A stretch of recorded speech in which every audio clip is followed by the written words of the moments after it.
Hola human beings! My name is Chiara and welcome back to my channel. If you are new here, there is a little subscribe button down below. You're more than welcome to click it if you'd like, but you don't have to. I ain't gonna force you. If you don't like it, that's your thing. What I'm gonna do today is, I think you can guess, it's Disney orientated. Cause look at the ears. Look at the ears. I made these! I'm so proud of them! If you would like another video on how to make some ears, then let me know and I will do one of those. But yeah. Let's do this. On Friday, I'm going to Disneyland.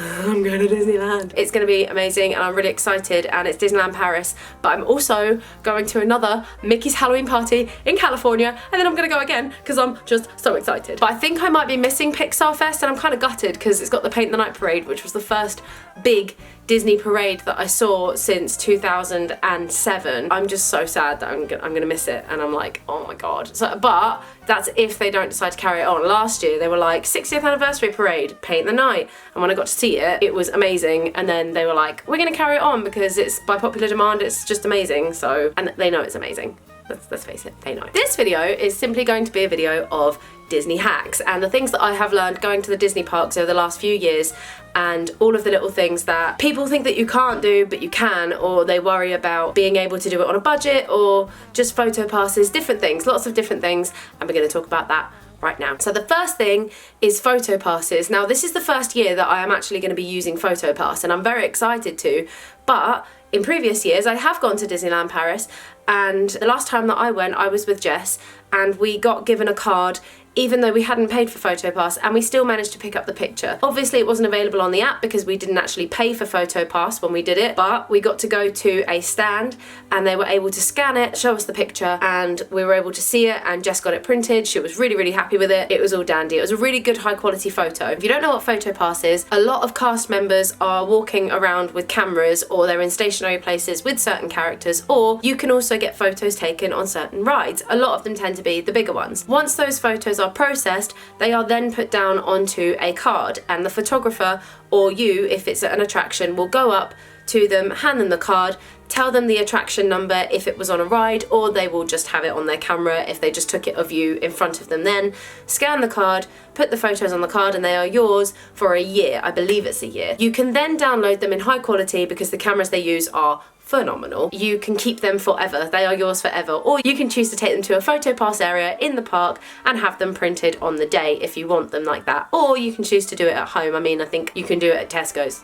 Just do it like that. Other supermarkets and print shops are available. The next thing is food. Now, a lot of people think that you have to constantly buy food in Disney, and that's where they worry about budgeting. What I have learned over the years is you can actually take your own food and drink into Disneyland. Now, they don't really like it that much, but you can take your own bottles of water, of course, because in California especially, it is exceedingly hot. And at the moment in Paris, it is very, very warm, and they are not going to stop people from having food and drink if they need it at that moment in the park. So you can take your own water, they just don't like glass. A lot of things that other people don't know about breakfasts and things like that, if you are staying longer than a day or two and you are staying in one of the Disneyland parks, you can actually take some of the breakfast buffet with you into the park. When Jess and I went to Disneyland Paris, we had little pain au chocolats and pastries and things, and we would wrap them in tissue, put them in our bags, and that would be like our little snacks or lunch for the day, and we would walk around and have them like that. I don't know if Disneyland actually have water fountains as you walk around the park, but if you go into any Disneyland shop that sells food and drink, you can ask them for a free ice water and they will give it to you, and you can walk around with that all day. So do not worry about keeping yourself hydrated or feeling hungry all day and not eating because you don't have any money to eat. There are ways around it. Parades and fireworks. Now, a lot of people worry that they're not going to get a good spot for the fireworks. Generally, there is a section at the front which is usually held for either annual pass holders or people who have priority, and then there is a section for people who have disabilities and need to stand closer to the place because they can't go into the big crowds. And then they've got the big crowds, which is where a lot of people stand. If you want to go on that ride and you're worried you're going to miss the fireworks and you're not going to get a good place to stand, do not worry. There will always be a way to get a good place to stand. How I always work it is I like to get myself a corn dog or something to eat so that I can watch the parade and the fireworks and eat at the same time. And I tend to always get a really good spot. If you're in Disneyland California, I always stand in front of the partner statue statue just before the disability cutoff. And I like to stand there, which has got a corner to go down Main Street, because then you get to see all of the parade as it goes round. And then as soon as they drop the rope from the parade and everyone rushes to go see the fireworks, you are dead center in front of the castle for the fireworks. And the same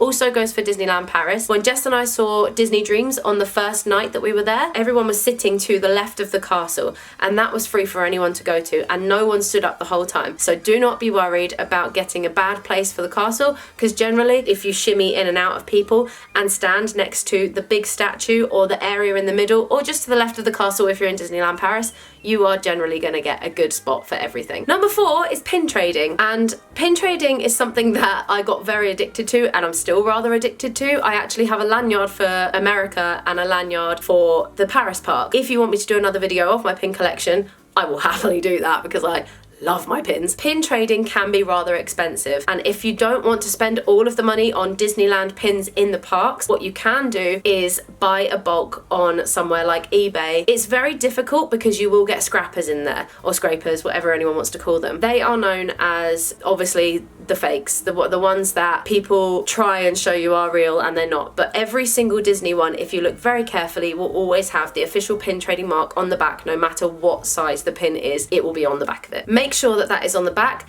and you are fine. And it is so cheap. I recently got a bundle of 25 pins for £18 on eBay, and that is so cheap, and I'm going to use those so that I can trade them when I'm in the park with any other cast members. I'm probably going to buy some while I'm there. Let's be real about this. I'm going to buy some pins. It's always good, if you want to pin trade, buy them cheap in a bulk. Make sure they're real, because they're unofficial pin trading otherwise, and then you can just trade them in the park with all the cast members. Another thing with pins, if you buy mystery pins, some of them have hidden Mickeys, so it's always good if you're in the parks and you do like pin trading to get the little blind packages, and you're good to go. That's my sister's plugging in. There you go. Number 5 is extra magic hours. Please make use of these. Extra magic hours are exclusive to those who are staying at least 3 days at Disneyland. They are amazing. I remember utilizing them in Paris, and they were like the genius of it was like the best thing that we had. The park opens 2 hours for residents, for people that are staying at Disney for at least 3 days. You get to go in the park and do everything early for, I think, about an hour to 2 hours before it opens to the general public. Sometimes they don't always have the Disneyland park, so be aware,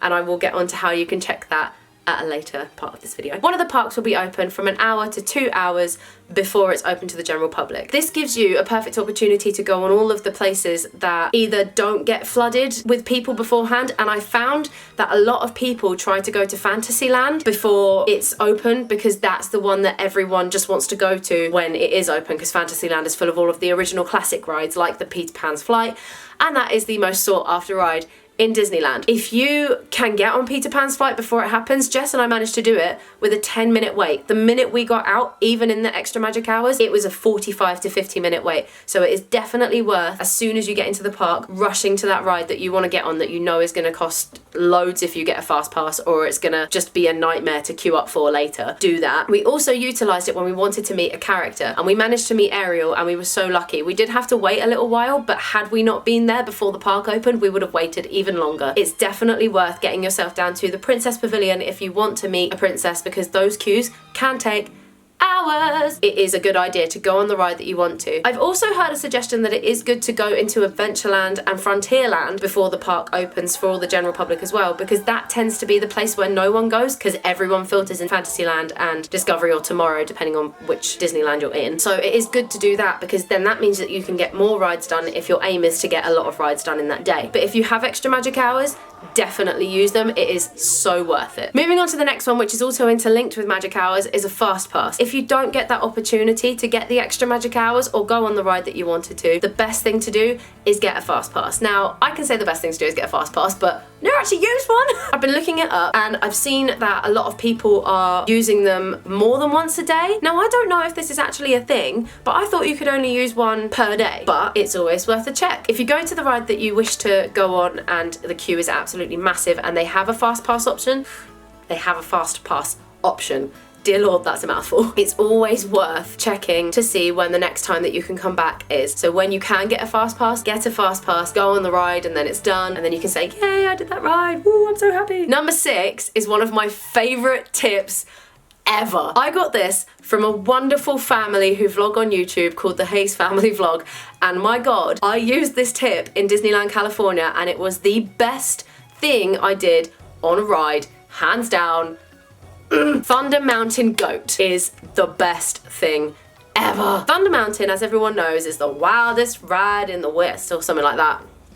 Wildest ride in the whatever it's called.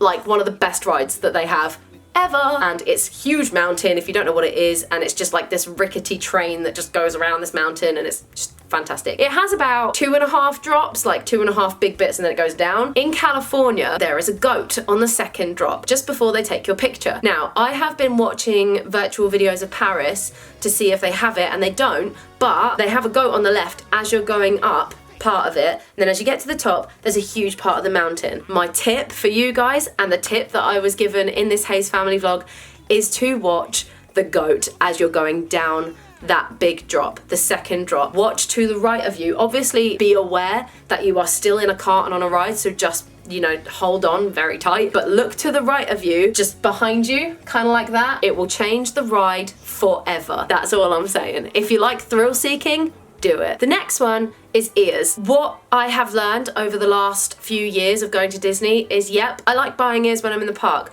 but I'm very specific about the ears that I like. I don't really like a lot of ones with millions of sequins on and things like that. Now I've said that, I'm probably gonna go there and buy one with millions of sequins on because it's a 25th anniversary still, and while they're phasing it out, I'm gonna want some really cool 25th anniversary ears. What I have learned is buy a glue gun, make them yourself.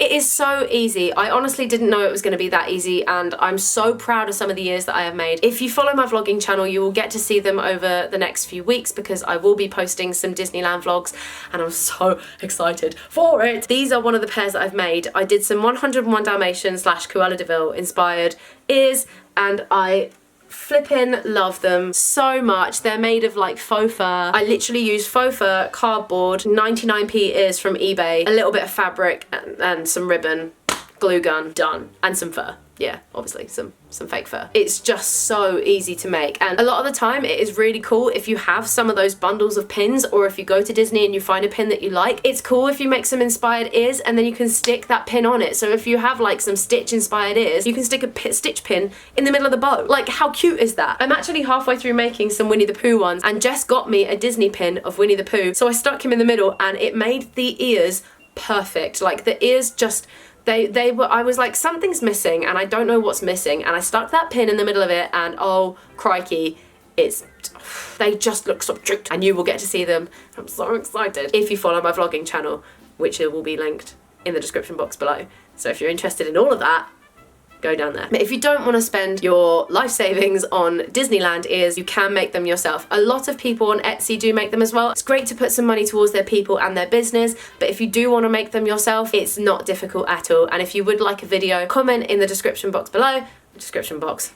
You can't do that. Comment in the comments box below. I will get that done for you. And if you guys let me know the kind of ears that you would like to see as well, and even if you want me to sell them, I will do that. But if you want to know how to make them, let me know and I will make a video on that. The next one is for single riders. I have found that I am quite the single rider at Disney. I tend not to go to Disney with other people. I think I've actually only been to Disney. The first time I went to Disney, I was with my school. The next time and the next time and the next time, I was all by myself. The only other time since then that I've been with other people is twice. And I've been to Disney about 6 or 7 times in the last few years. It is definitely worth utilising the single rider area, which is also, I think, the same queue as the fast pass queue, but it is definitely worth utilising that if you are by yourself, or if you're in a group of friends and someone doesn't want to go on a ride. Sometimes people even go in twos and just pretend that they're not friends and they go into the single rider queue. I know that's cheeky and it's not always the best thing to do because it isn't really fair for the people who have to wait hours and hours, but if you are by yourself and you need to get on a ride and you're like, I want to get on this before the fireworks start and I want to be around here because I got my fast pass for this ride, but oh my god, what do I do? Get in the single rider queue. They tend to last between 5 minutes to 25 minutes